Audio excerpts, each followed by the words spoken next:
And oh my gosh, Morgan.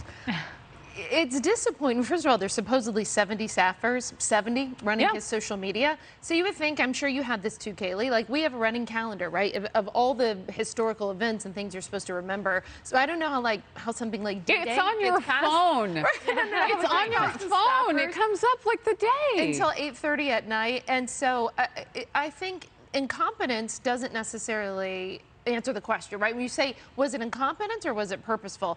I just look and think they can't be that incompetent. So was it purposeful? Did they just want to talk about climate change? Or did they not want Americans to think about the military because of their epic failures in Afghanistan and the Russian war in Ukraine? At least they finally got something out. Let me say to everyone serving, all the families, especially those who are families of people who are in D-Day, you know, thank you. Thank you for serving our country. I have Navy drill this weekend.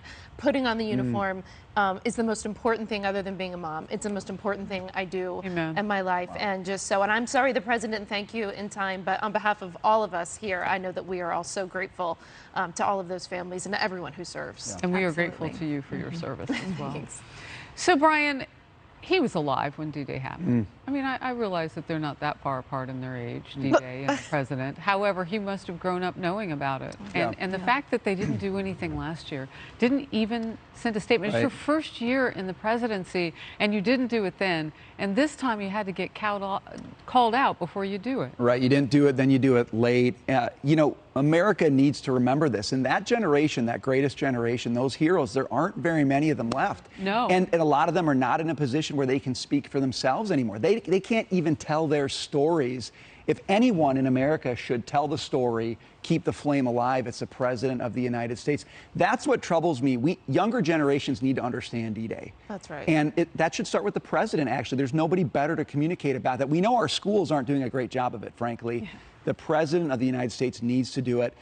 It's not just a missed opportunity, it's a failure to do one of the key things that the leader of a free country, a country that defended the freedom of the world, has to do, and he didn't do it. Yeah, younger generations need to understand sacrifice. Yeah. Yeah. Kaylee? Yeah, this is stunning. I mean, I remember talking about this last year. And look, you almost gave the president a little bit of a break because it's a few months into the presidency. They're just trying to figure things out. They're new to all this.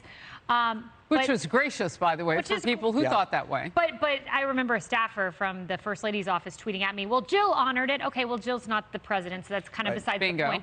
But this is year 2.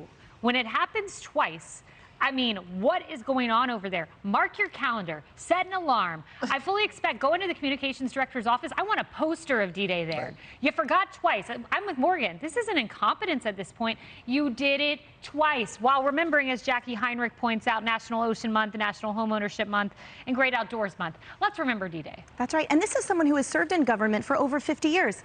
This is someone who talks about his son, Bo, and his service every chance he gets. He thanks every troop member and service member at the conclusion of every one of his speech when he says, God bless the troops. To me, it's an indication of priority, because to me, those things are thus lip service. The fact that he has failed to acknowledge D-Day and the important historical significance 2 years in a row. Let's take a watch at an example of who the president failed to acknowledge until the last minute when he was reminded. Let's take a watch at an example of the heroism, the patriotism, and the history that this White House has failed to acknowledge until the last minute when they were essentially forced to by the American public. I feel their presence right now. Their souls are right here, witnessing this. I'm not the hero. I'm here to tell you that the heroes are buried over here. The message is protect our freedom. Honor these heroes that have given their life at a young age. Honor these people. Between that veteran and you, Morgan, I don't think anyone could say it better. Right. Oh, you're sweet. You know, for the Commander-in-Chief, it's a question that many people have had over the years. Should that person have served in the military? Should that person have connective tissue? But this one did, his son.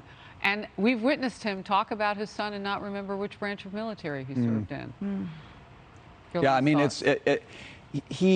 whether or not he serves in the military or served in the military, he is the commander-in-chief. Right. And throughout the ages, the folks who have been in that role look to the commander-in-chief to make great decisions, to deploy them when they need to be deployed, and to remember them well. I mean, that's, you know, Abraham Lincoln. One of the reasons we remember Abraham Lincoln is the Gettysburg Address, a short address that said it all. We don't expect that kind of rhetoric from this president, but just a little tweet in a timely way, that's not too much to ask. Apparently it is right now, and that's what's so sad. Maybe if he had more of that connection, he would understand why the country thirsts so much to hear about what our panel has talked about today, and that is preservation of the American dream. Yeah. He's got to know it to be real if he's going to speak about it.